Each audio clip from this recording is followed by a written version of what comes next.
तुम्हाला कल्पना अध्यक्ष राज ठाकरे साहेबांनी आमच्या पक्षामध्ये काही समित्यांची नेमणूक केलेली आहे आणि त्याप्रमाणे गटाध्यक्षांच्या समिती ही सुद्धा एक आमची समिती आहे. त्या समितीमध्ये आम्ही सगळे सदस्य आहोत आणि म्हणून आजपासून गटाध्यक्ष केंद्रीय समितीचे जे प्रमुख लोक आहेत त्यांचे संवाद चालू आहे. गेले 25 दिवस संपूर्ण मुंबई शहरामध्ये आमच्या गटाध्यक्षांच्या केंद्रीय समितीची लोक 36 मतदारसंघामध्ये नेमणूक केलेली आहे, ती जात आहेत आणि त्याचा आढावा घेण्यासाठी आजपासून प्रत्येक संडेला 3-3 मतदारसंघ ही आमची समिती घेणार आहे. सोबतच तुम्हाला कल्पना आहे की मुंबई शहरामध्ये शहराध्यक्ष आणि 3 उपशहराध्यक्ष अशी नेमणूक झालेली आहे आणि त्यामुळे येणाऱ्या भविष्यातल्या निवडणुकांसाठी रणनीतीचा एक भाग म्हणून आम्ही प्रत्येक मतदारसंघात एकूण महानगरपालिकेचे 227 मतदारसंघ आहेत आणि या मतदारसंघामध्ये गटाध्यक्ष आमच्या किती ताकदीचे आहेत, किती आहेत याचा लेखाजोगा आम्ही घेण्याचा प्रयत्न करतो आहोत आणि तो लेखाजोगा घेण्याची हा संवाद मेळावा आहे. सकाळी 11 वाजता बोरवली या ठिकाणी मिटिंग झाली. त्या ठिकाणी आमचा कुणाल माईनकर हा विभागाध्यक्ष आहे आणि आता ते उपशहराध्यक्ष आहे. या ठिकाणी चारकोपला आमचा दिनेश साळवी विभागाध्यक्ष आहे आणि आता पुढे माझी मालाडला आमची त्या ठिकाणी आमचा शशांक बेहेलकर तो विभागाध्यक्ष आहे.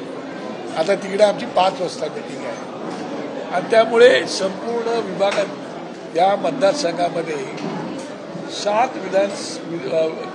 महानगरपालिकेचे वॉर्ड आहेत.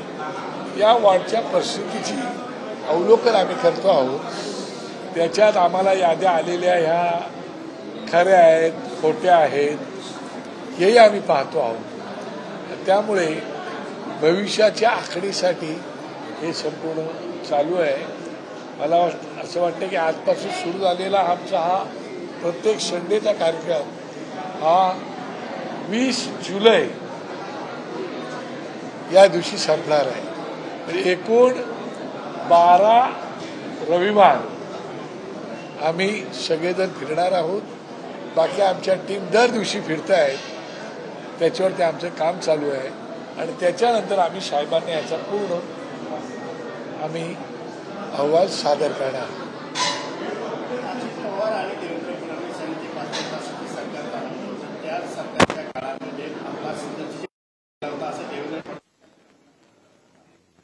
काय काय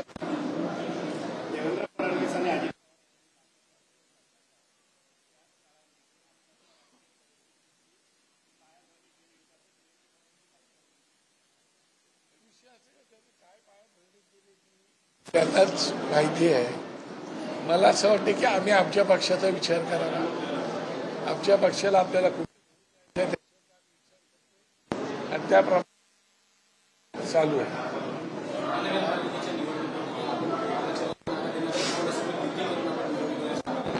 याचे सर्वस्वी अधिकार राज ठाकरे साहेबांना आहेत पक्षाध्यक्ष म्हणून.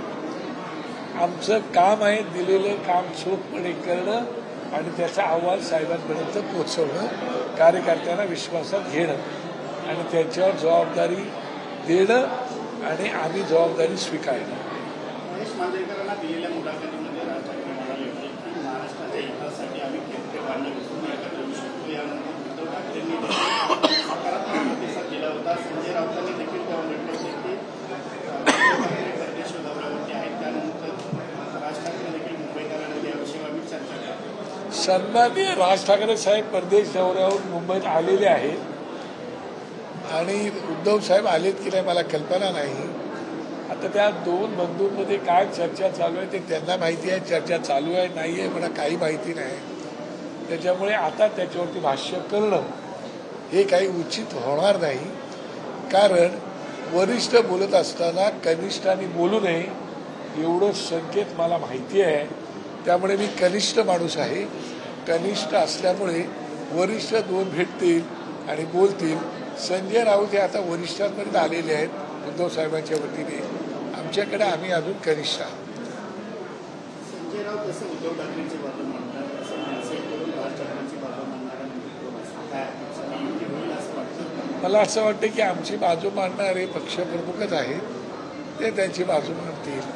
ज्या दिवशी मला सांगतील त्या दिवशी मी रोखठोक स्पष्ट प्रामाणिकपणे जशी असेल तशी बाजू नक्की मांडेन. यापूर्वी देखील आपण 2 वेळा प्रयत्न केले. आता प्रयत्न करणार. मला असं वाटतं पक्षाचा जन्म झाल्यापासून मी तो प्रयत्न करतो आहे, केलेला आहे. त्याचं काय झालं त्याची सगळ्यांना जाणीव आहे. त्यामुळे तूर्त तरी त्या विषयावर बोलायचं नाही असं आम्ही ठरवलेलं आहे.